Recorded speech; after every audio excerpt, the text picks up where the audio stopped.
My first year, I made $9,000. Ryan's come a long way since then. These days, he sells $100 million homes to billionaires and runs one of the fastest growing real estate brokerages out of New York City. And he credits all of his success to his content. I did one property tour of a $15 million townhouse that was impossible to sell.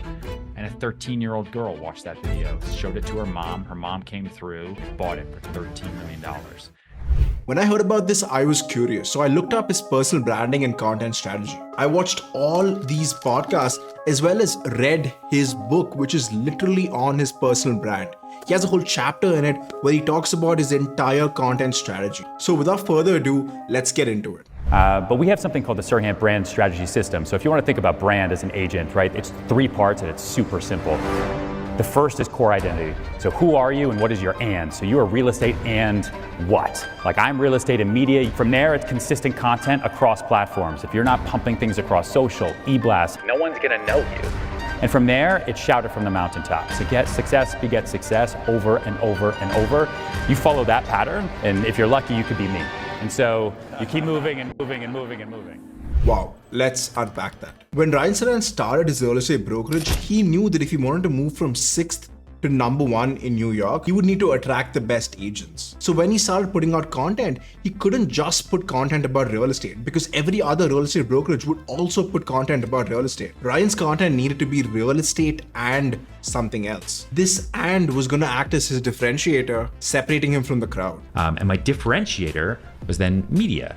So we were the first real estate company that then had an in-house production company. So we had studios that for free created organic content for the agents, the properties, and the developers. And so the company was really put out as media and real estate. And Ryan isn't the only one using this. Look at any top creator and you will see that they are also using an and. Like Alex Hormozi, he's business and being jacked. There are a ton of business gurus out there, but not everyone is as jacked as him. And you can see that Alex leans into it by wearing a tank top, making business advice videos shirtless, and even doing his interviews in the gym. By adding this and, you make yourself more memorable, but there is another way to be memorable and it has something to do with the way you look. How are you memorable? Look at any stand-up comedian. They have memorable ways that they tell jokes, but they also have memorable looks. Like what is their look? You know, so that's why I never dyed my hair as much as I wanted to, and as hard as it was for me when I was 16 with gray hair and 24 in New York City with gray hair at the bar trying to meet people, and it was always a subject line. It's like, what is going on with this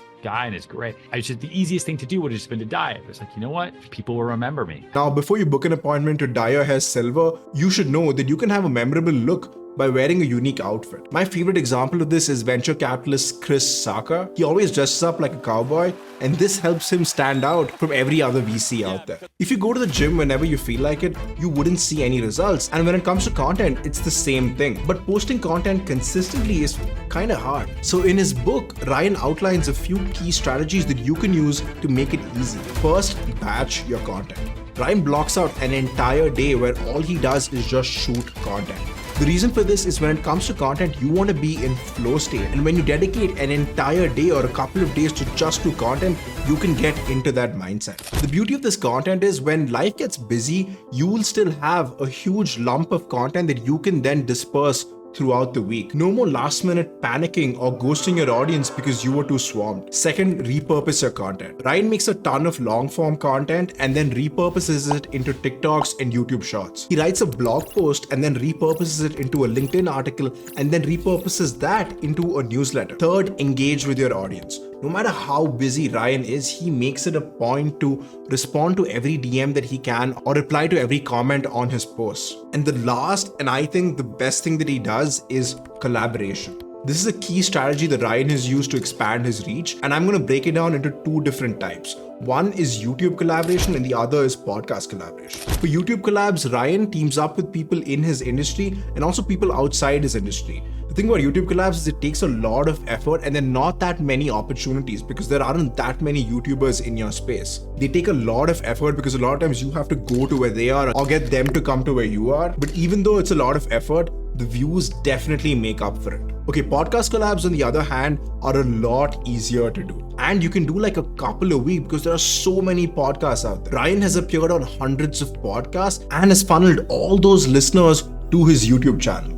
Now here's where you gain a significant advantage. I've developed scripts to get YouTube collabs and podcast collabs. And they aren't just any scripts, by the way. These scripts are game changers. During my 2-year stint of running one of the fastest podcast guesting agencies out there, I used these scripts to get my clients booked on some of the biggest podcasts out there. The email script was so good that not only would the podcaster accept my client on their show, but they would complement my script. If you want these scripts for yourself, what you can do is go to the link in my description and just download them. The last part of the Serhant brand system is talking about your wins. You have to be your greatest champion. No one's going to talk about your successes if you don't talk about your successes. Winners like working with other winners, but they're not going to know that you're a winner if you don't talk about your wins. Ryan showcases his wins all the time. Most of the times he's pretty subtle, but sometimes he's pretty out there. I woke up feeling sad today. Then I was told that it's a $200 million day. If being brash isn't your style and you want to be a lot more subtle, you can use this strategy. I really like what Iman Ghazi used to do a few years ago, where he would interview his students.